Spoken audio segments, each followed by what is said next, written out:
Buen día, estamos con el doctor José Tábara, profesor del Departamento de Economía de la Universidad Católica y un experto en temas de regulación, dicta cursos de Economía Industrial en la facultad.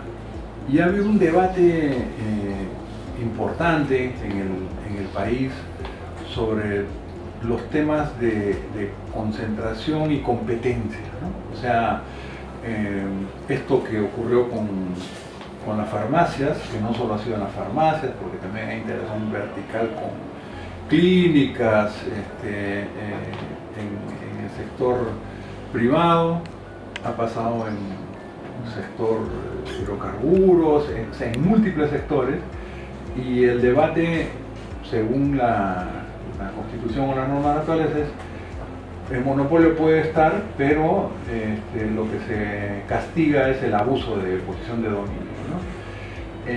Sin embargo, has señalado tú, en base a planteamientos teóricos, que esto debería ser previo. O sea, el primer punto es cómo se justifica eso conceptualmente y cuáles son los enfoques que hay sobre este tema.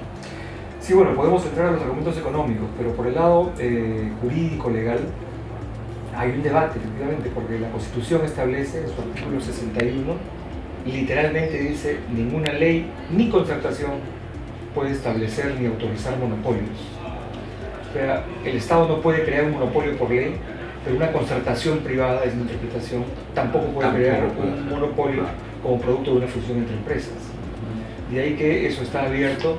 Yo he escuchado argumentos de ambos lados, pero al parecer no violaría la Constitución establecer una norma que regule la concentración de los mercados. Correcto. ¿No? Ahora, el Perú es uno de los pocos países en el mundo que no tiene leyes que regulen la concentración de los mercados. En América Latina, salvo Cuba, y entiendo que Guatemala, que está por aprobar su ley, pero todos los demás países cuentan con leyes que regulen esta concentración. El argumento teórico, y más hasta de sentido común, porque es muy fácil de explicar, es el siguiente. La competencia desaparece si permitimos que las empresas se compren a todos sus competidores hasta formar monopolios. La competencia desaparece, ¿no? En otros países justamente se regula esa concentración. Hay que distinguir entre lo que es el crecimiento interno de las empresas. Por ejemplo, las empresas ofrecen productos a menores precios, de mayor calidad, les quitan clientes a sus competidores y van concentrando la mayor parte del mercado. Eso es discutible, está bien, ¿no? Porque beneficia a la sociedad. Pero un crecimiento distinto es aquel que se basa en comprarse a los competidores, en eliminar la competencia. Eso es lo que está en discusión. Aquí hay dos posiciones extremas.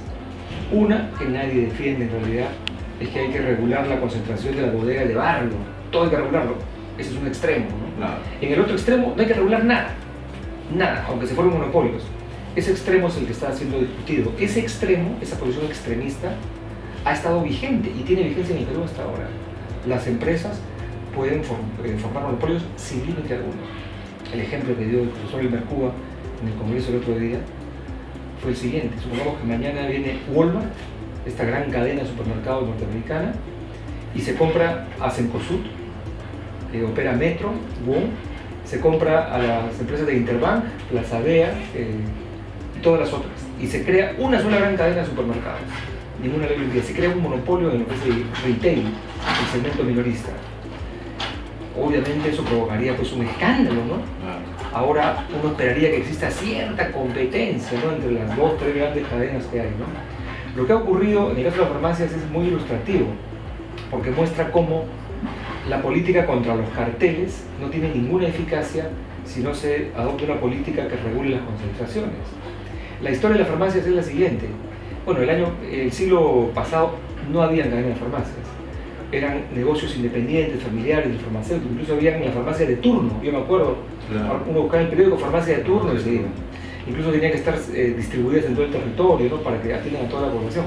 Bueno, se desreguló y la ley de la selva. Entonces se crearon las cadenas de farmacias. El año 2008-2009 el INDECOPI encontró indicios de que se estaban coludiendo para repartirse el mercado, concertando precios, que es ilegal, es una falta que está prohibida absolutamente, es una prohibición absoluta. Las empezaron a investigar, la investigación duró varios años, terminaron sancionándolas el año 2016. Pero ya para ese entonces se habían empezado a fusionar y quedaban solamente 2 cadenas de las 9 que existían. Uno persigue los carteles y ¿qué es lo que provoca? Se fusionan. ¿Por qué? Porque lo que se decide al interior de la empresa fusionada ya no está sujeto a la supervisión. Deja de ser un cartel, pasa a ser una sola gran empresa. Lo que ocurrió hace pocos meses fue que las 2 grandes cadenas que quedaban se fusionaron en una sola. Interpharma se llama, Incafarma compró a Mifarma, que ya se había fusionado con BTL, con Arcángel, con FASA, con todas ellas, ahora todas son una sola gran cadena. ¿Qué tiene poder de mercado, no? Ahora, el tema es que hay sectores muy sensibles, como el de la salud, el de la servicios salud, públicos y medios de comunicación, los medios de comunicación en términos de la propia democracia. Exacto. Ahora, la regulación, algunos señalan un porcentaje de mercado, otro sí, de las ventas. ¿Cuál sería el mejor mecanismo? A ver, el problema con fijar como criterio el porcentaje de las ventas es que para calcular un porcentaje hay que tener mucha información. Para empezar hay que tener el denominador, cómo se define el mercado, cuál es el 100%, qué incluye uno ahí. No es fácil conseguir información para todos los mercados. Por eso es que es un criterio que algunos califican como subjetivo, o en todo caso está sujeto a controversia, y por ejemplo, un mercado en el cual, digamos, el volumen total de ventas al año pues es 5 millones de soles, se supone que no es un mercado tan significativo, porque no es tan importante en la economía, no afecta a la sociedad. Mercados más grandes, ¿no?, que sí son masivos, se supone que el daño puede ser mayor de una concentración. Por eso es que se argumenta que es mejor fijar el umbral en términos de volumen de ventas. En el proyecto del congresista Jaime Delgado, que se presentó el año 2014, hubo un estudio que hizo el Banco Mundial y más o menos se calibró, se hicieron simulaciones, se propuso al final del análisis un umbral de 100.000 UITs, es decir, empresas que se fusionan, que tienen ventas anuales de 100.000 UITs o más, vale decir, estamos hablando de cifras de orden de 350 millones de soles, ¿no?, al año, sí pasan por un proceso de control previo, de evaluación previa. Por debajo del umbral no tiene sentido. El Indecopi hizo una simulación con ese umbral y determinó que de las fusiones que ya habían tenido lugar, más o menos unas 8 a 10 fusiones al año hubieran tenido que pasar por el proceso de evaluación previa, que es un número manejable.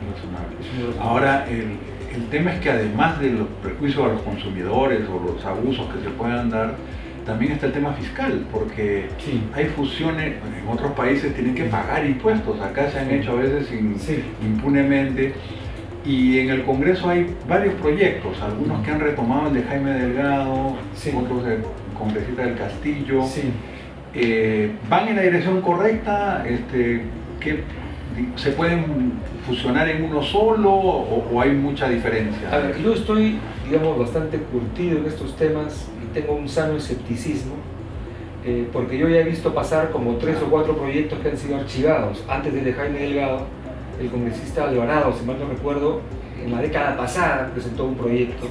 Yo recuerdo haber estado discutiendo este tema en el año 1996, hace más de 21 años, ¿no? Y en los últimos 20 años ha tenido lugar un proceso de concentración en la economía y sistemáticamente se han opuesto la CONFIEP, los grandes empresarios, y el MEF. Los tecnócratas del MEF se han opuesto y han torpedeado, han boicoteado, se han tirado abajo con dictámenes, con sus opiniones, todas las iniciativas que se han presentado, ¿no? Cada vez que se presenta una fusión grande y controvertida, sobre todo como la última que ha tenido lugar en farmacias, se crea un debate. El último gran debate fue cuando se fusionó, cuando el comercio absorbió los activos de Depensa, también eso fue hace 3-4 años. Luego eso pasó al segundo plano, ahora ha vuelto a colocarse en primer plano por el tema de las farmacias, pero de repente lo de la vacancia agarra fuerza, no sé, y entramos en un torbellino, pasa a un segundo plano, y nos olvidamos, y habrá que esperar una nueva fusión con mercados más concentrados para que otra vez se vuelva a discutir. Esa es mi posición. Sin embargo, me dicen los colegas que advierten, incluso los que se oponen a la ley, que esta vez sí se va a aprobar. Ojalá. Me dicen que esta vez sí se va a aprobar, hay varios proyectos. Lo que pasa es que hay 2 niveles de discusión. Uno es la metadiscusión acerca de si el Estado debe o no regular las concentraciones, como todos los países capitalistas civilizados, salvo pues Norcorea, Cuba, ¿no? Bueno, que sí tienen un régimen político distinto, no quiero adelantar opinión sobre sus regímenes políticos, pero el hecho es que ellos no tienen necesidad de regular, pero son la minoría. El resto del mundo, claro, también habrá pues, países como estados fallidos en el África subsahariana que tampoco regulan. Pero esa es la norma a la cual nos hemos resistido a sujetarnos. La norma internacional que es para defender la competencia, uno tiene que regular las concentraciones. Ahora, resuelto el tema de que hay que regular las concentraciones, la pregunta es cómo se regula. Pero me temo que todavía estamos con los coletazos del primer debate, con la meta de discusión, por la presión que hay. El MEF, recuerdo la ministra de Economía hace poco, dijo, no, esto va a ahuyentar las inversiones, ¿no? Claro, es que ese es el Va a terrible. ahuyentar las inversiones, váyanse a Cuba a invertir, pues en Cuba no hay ley de difusión. Ahí, por eso te pediría una reflexión final, que es el tema central, ¿no? También de los lobbies, de las presiones, del modelo. Ahora se estaba hablando que en la campaña intervinieron porque estaban defendiendo el modelo de mercado. Pero esto es parte del modelo o sea, a ver, mercado. A mí me da vergüenza que en este país no hay liberales. O sea, nadie defiende la competencia. El argumento de regular concentraciones, el argumento central es defender el libre mercado, defender la competencia. Pero yo miro a los colegas que están con los grupos económicos y no defienden la libre competencia, no defienden el libre mercado. Las primeras leyes que se aprueban en el mundo, ¿no? Para hacer frente a los trusts en 1890, la ley Sherman, posteriormente la Clayton Act, son leyes para defender la libertad de empresa, para defender el libre mercado y para defender la democracia, frente a la amenaza que trae consigo la concentración del poder económico.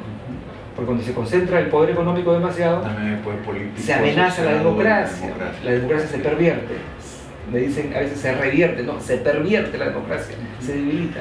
Entonces los que defendemos la necesidad de regular las concentraciones, defendemos el libre mercado, defendemos la competencia y defendemos la democracia. Esos son los argumentos. Así es. Exacto. Así es. Bueno, Pepe, coincidimos plenamente con esos puntos y nos parece muy importante que esto se debata, que se discuta públicamente, porque a veces suele haber propagandas y no debate como el que tú estás planteando ahora. Muchas gracias. Muchas gracias.